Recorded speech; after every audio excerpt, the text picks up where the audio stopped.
So hello guys, എല്ലാവർക്കും പുതിയൊരു വീഡിയോയിലോട്ട് സ്വാഗതം.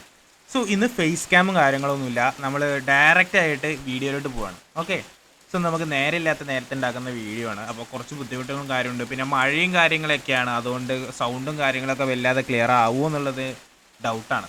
ഓക്കെ, സോ എങ്ങനെയായാലും നമ്മൾ ഇന്നത്തെ വീഡിയോ എന്താണെന്ന് വെച്ച് കഴിഞ്ഞാൽ, നാളെ നെക്സ്റ്റ് വീക്കിലേക്കുള്ള കുറച്ച് ട്രേഡ് ഓപ്പർച്യൂണിറ്റീസും കാര്യങ്ങളും, അതേപോലെ തന്നെ നമ്മളുടെ എല്ലാ പ്രാവശ്യവും നമ്മൾ പണ്ട് ചെയ്തുകൊണ്ടിരുന്ന എല്ലാ ഞായറാഴ്ചയും നമ്മൾ ചെയ്തുകൊണ്ടിരുന്ന ഒരു സംഭവമാണ് നെക്സ്റ്റ് വീക്കിലേക്കുള്ള ട്രേഡ്, അതേപോലെ തന്നെ മാർക്കറ്റ് അനലൈസ് കാര്യങ്ങളൊക്കെ ചെയ്യുന്നത്. ഓക്കെ, സോ അത് നമ്മൾ ഈ വീക്ക് മുതൽ സ്റ്റാർട്ടാക്കിയിട്ടുണ്ട്. സോ നമ്മൾ സ്റ്റാർട്ടാക്കാൻ പോവുകയാണ്.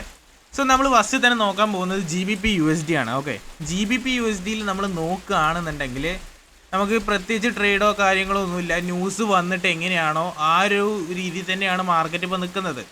സോ ഈ ന്യൂസ് വന്ന ഏരിയ മാർക്കറ്റ് ഒന്ന് കവർ ചെയ്യാനുള്ള സാധ്യത വളരെ കൂടുതലാണ്. നമ്മൾ എന്താണ് ഒട്ടുമിക്ക ടൈമിലും കാണാറുള്ള പോലെ തന്നെ മാർക്കറ്റ് എന്താണ് വിക്കൊക്കെ വന്ന് ഒരു ലെവലായിട്ട് നിൽക്കുന്ന ടൈമാണ്.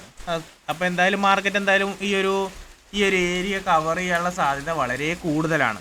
ഓക്കെ, അതേപോലെ തന്നെ അടുത്തത് GBP/JPY നമുക്ക് പ്രത്യേകിച്ച് ട്രേഡും കാര്യങ്ങളൊന്നുമില്ല. സോ നോക്കുകയാണെന്നുണ്ടെങ്കിൽ ഡയറക്റ്റ് ഒരു അടിയിലോട്ടുള്ള റഷാണ് നമുക്ക് കാണാൻ പറ്റുന്നത്. സോ ഇതിലും നമുക്ക് പ്രത്യേകിച്ച് ട്രേഡോ കാര്യങ്ങളോ ഒന്നുമില്ല. ഇനി അടുത്തത് AUD/USD. ഇതിൽ നോക്കുകയാണെന്നുണ്ടെങ്കിൽ നമുക്ക് ട്രേഡ് ഇല്ല. അതേപോലെ തന്നെ ഇവിടെ മാർക്കറ്റ് ഈ ഒരു FEG പോലത്തെ ഒരു ഇത് തട്ടിയിട്ട് മുകളിലോട്ട് പോയിട്ടുണ്ട്. മേ ബി ഈ ഒരു ഗ്യാപ്പ് കവർ ചെയ്യാനുള്ള സാധ്യത ഉണ്ട് മാർക്കറ്റ്. ഓക്കെ, ഇനിയിപ്പോൾ എന്താണ് മാർക്കറ്റ് എന്താ പറയുക, താഴത്തോട്ട് വരുമോ മുകളിലോട്ട് പോവുമോ എന്നുള്ളത് നമുക്ക് നോക്കണം. ഓക്കെ, സോ നമുക്ക് നോക്കാം എന്തായാലും. അതേപോലെ തന്നെ USD/JPY നമ്മൾ നോക്കുകയാണെങ്കിൽ നമുക്ക് അവിടെയും ട്രേഡില്ല. കാരണം ഈ കഴിഞ്ഞ ആഴ്ചത്തെ വെള്ളിയാഴ്ചത്തെ ട്രേഡ്, അതായത് ന്യൂസിൻ്റെ ആ ഒരു സംഭവം വന്നതിന് ശേഷം മാർക്കറ്റ് ആകെ കുളം തോണ്ടിയ അവസ്ഥയാണ്. ഇനി ഒന്ന് സെറ്റായിട്ട് വരണം, അതിന് ഈ ഒരു ആഴ്ച കഴിയേണ്ടി വരും. ഓക്കെ, സോ ആകെ കൊളാവാത്തെന്ന് പറയുന്നത് ബിറ്റ്കോയിൻ മാത്രമേ ഉള്ളൂ. ബാക്കി എല്ലാ കറൻസീസും നമ്മൾ നോക്കിക്കഴിഞ്ഞാൽ ഏകദേശം സെയിം അവസ്ഥയാണ്. സോ ഇവിടെ നമുക്കൊരു ട്രേഡ് ഉണ്ടോ വെച്ച് കഴിഞ്ഞാൽ നമുക്ക് വേണമെന്നുണ്ടെങ്കിൽ പരിഗണിക്കാം. ഓക്കെ, ഹയർ ടൈം ഫ്രെയിംസിൽ പോയി നോക്കിക്കഴിഞ്ഞാൽ നമുക്ക് പരിഗണിക്കാനുള്ളൊരു സാധ്യതയുണ്ട്.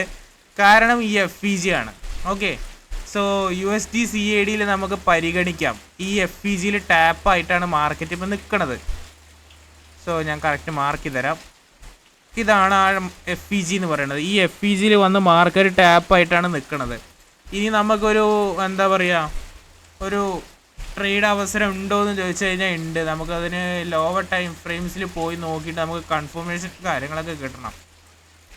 സോ ഇവിടെ കൺഫർമേഷൻ കിട്ടാൻ നമുക്ക് സ്ട്രക്ചറും കാര്യങ്ങളൊന്നുമില്ല. കാരണം ന്യൂസിൽ വന്ന ബ്രേക്കാണ്, ന്യൂസിൽ വന്നൊരു ഒറ്റ ക്യാൻഡിലാണ്. അതുകൊണ്ട് തന്നെ നമുക്ക് വിശ്വസിച്ച് ട്രേഡ് എടുക്കാൻ പറ്റുമോ ചോദിച്ചു കഴിഞ്ഞാൽ ഇല്ല എന്ന് തന്നെ വേണം പറയാൻ. ഓക്കെ, അതേപോലെ തന്നെ അടുത്തത് EURO/USD ആണ്. EURO/USDയിൽ നമുക്ക് പ്രത്യേകിച്ച് ട്രേഡും കാര്യങ്ങളൊന്നുമില്ല. കാരണം നോക്കിക്കഴിഞ്ഞാൽ തന്നെ കാണാൻ പറ്റും EURO/USDൻ്റെ അവസ്ഥ എന്താണെന്നുള്ളത്. GBP/USD അതേ അവസ്ഥയാണ്, അതേപോലെ തന്നെ EURO/USD ഇതേ അവസ്ഥയാണ്. ഇനിയിപ്പോൾ EURO/JPY നോക്കുകയാണെന്നുണ്ടെങ്കിൽ നമുക്കൊരു അവസരമുണ്ട്. എവിടെ നിന്നറിയോ? സോ നമ്മൾ സ്ട്രക്ചർ ബ്രേക്ക് ആയത് എവിടെ നിന്നെന്ന് വെച്ച് കഴിഞ്ഞാൽ എവിടെ നിന്ന് വേണമെങ്കിലും മാർക്ക് ചെയ്യാം. സോ നമുക്ക് ഓർഡർ ബ്ലോക്ക് മാർക്ക് ചെയ്യാം. സോ നമ്മൾ ഇവിടുന്ന് ഓർഡർ ബ്ലോക്ക് മാർക്ക് ചെയ്തു. ഇനി ഈ ഓർഡർ ബ്ലോക്കിൽ വന്ന് ടച്ച് ചെയ്യുമ്പോഴോ അല്ലെങ്കിൽ ഈ FEGയിൽ ഓൾറെഡി വന്ന് ടച്ച് ചെയ്തിട്ടുണ്ട്. ഇവിടെ ഒരു ചെറിയ FEG ഉണ്ട് കേട്ടോ.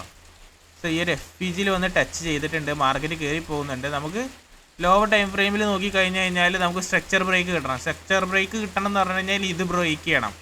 ഓക്കെ, സോ ഇത് ബ്രേക്ക് ചെയ്ത് കഴിഞ്ഞാലാണ് നമുക്ക് സ്ട്രക്ചർ ബ്രേക്ക് പറയാനുള്ളത്. അതായത് ഈ ഒരു റേഞ്ച് ഏകദേശം 171.200 എന്തോ ആണ്, അല്ല 171.100.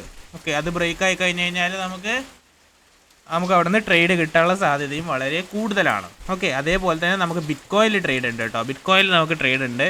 ബിറ്റ്കോയിനിൽ നമുക്ക് ട്രേഡ് ഇങ്ങനെയാണ്. ബിറ്റ്കോയിൻ ഇപ്പോൾ കറൻ്റ് ഓടിക്കൊണ്ടിരിക്കുകയല്ലേ, അതുകൊണ്ട് തന്നെ നമുക്ക് മാർക്കറ്റിനെ കുറിച്ച് അങ്ങനെ പറയേണ്ട ആവശ്യമൊന്നുമില്ല. ബിറ്റ്കോയിൻ ഈ ഒരു ഓർഡർ ബ്ലോക്ക് ബ്രേക്ക് ആവുകയാണെന്നുണ്ടെങ്കിൽ നമുക്കവിടെ ട്രേഡ് ഇല്ല. കാരണം കണ്ടിന്യൂസ്ലി അവിടെ വീക്ക് കാര്യങ്ങളൊക്കെ സംഭവിച്ചിട്ടുണ്ട്. ഓക്കെ, സോ അതുകൊണ്ട് തന്നെ അവിടെ നമുക്കൊരു ശുഭ പ്രതീക്ഷ ഉണ്ട്. നമുക്കിതിലൊരു ട്രേഡ് കിട്ടിയിട്ടുണ്ടായിരുന്നു, പക്ഷേ അത് SL അടിച്ചു. ഓക്കെ, SL അടിച്ചു പോയി. അത് ഇവിടുന്ന് ആയിരുന്നു. സോ നമ്മളവിടെ കൺഫർമേഷൻ എൻട്രി നമുക്ക് കിട്ടിയിട്ടില്ല. സോ നമ്മളൊരു ടെസ്റ്റിന് വേണ്ടി ഇട്ട് നോക്കിയതായിരുന്നു. ഡെമോ അക്കൗണ്ടിലാണ് ഇട്ടത്. അവിടെ SL അടിച്ചു. ഞാൻ ഗ്രൂപ്പിലിട്ടുണ്ടായിരുന്നു, കൺഫർമേഷൻ കിട്ടിയിട്ടില്ല എന്ന് പറഞ്ഞിട്ടാണ് ഗ്രൂപ്പിലിട്ടത്. ആരൊക്കെ എടുത്തു എന്ന് എനിക്കറിയില്ല. സോ എടുത്തവർക്കൊക്കെ SL അടിച്ചിട്ടുണ്ടാവും. സോ എടുക്കേണ്ടതെന്ന് ഞാൻ സ്പെഷ്യലി പറഞ്ഞിട്ടുണ്ടായിരുന്നു. ഇവിടെ നമുക്ക് ഒരു ട്രേഡ് അവസരമുണ്ട്, നമുക്ക് നോക്കാം, വെയിറ്റ് ചെയ്ത് നോക്കാം, കിട്ടുമോ ഇല്ലേ എന്നുള്ളത് വെയിറ്റ് ചെയ്ത് നോക്കാൻ തന്നെ വേണം. ഓക്കെ, ബിറ്റ്കോയിനിൽ ഇതാണ് ചാൻസ് ഉള്ളത്.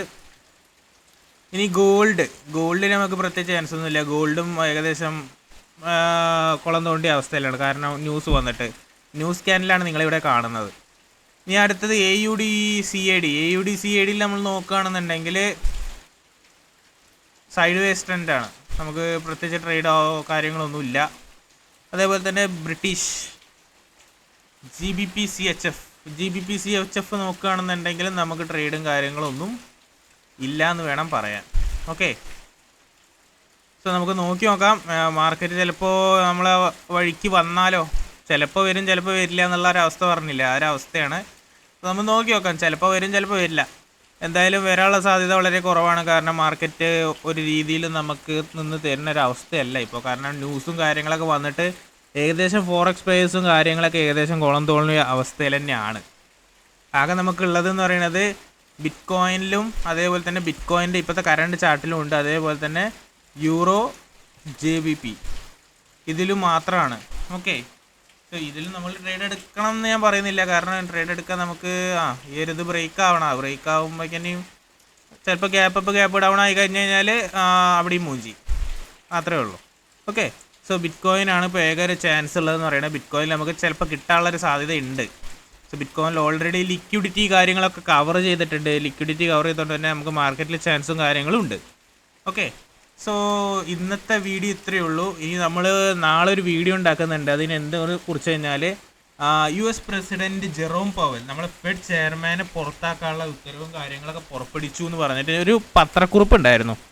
സോ അതിൽ കുറേ പേർക്ക് ഡൗട്ടും കാര്യങ്ങളൊക്കെ ഉണ്ട്. അതിനെക്കുറിച്ച് മാർക്കറ്റ് വല്ല ഇമ്പാക്റ്റ് ഉണ്ടാവുമോ എന്നൊക്കെയാണ് നമ്മൾ നോക്കാൻ പോകുന്നത്. നാളെ അതിനെക്കുറിച്ച് എന്തായാലും ഒരു വീഡിയോ വേണമെന്നുണ്ടെങ്കിൽ നിങ്ങൾ എന്തായാലും മറക്കാതെ തന്നെ കമൻറ്റ് ചെയ്യാൻ ശ്രമിക്കുക. ഓക്കെ, സോ ആരൊക്കെ അവസാനം വരുമെന്ന് എനിക്കറിയില്ല, അവസാനം ആരൊക്കെ ഇരുന്ന് കാണുമെന്ന് അറിയില്ല.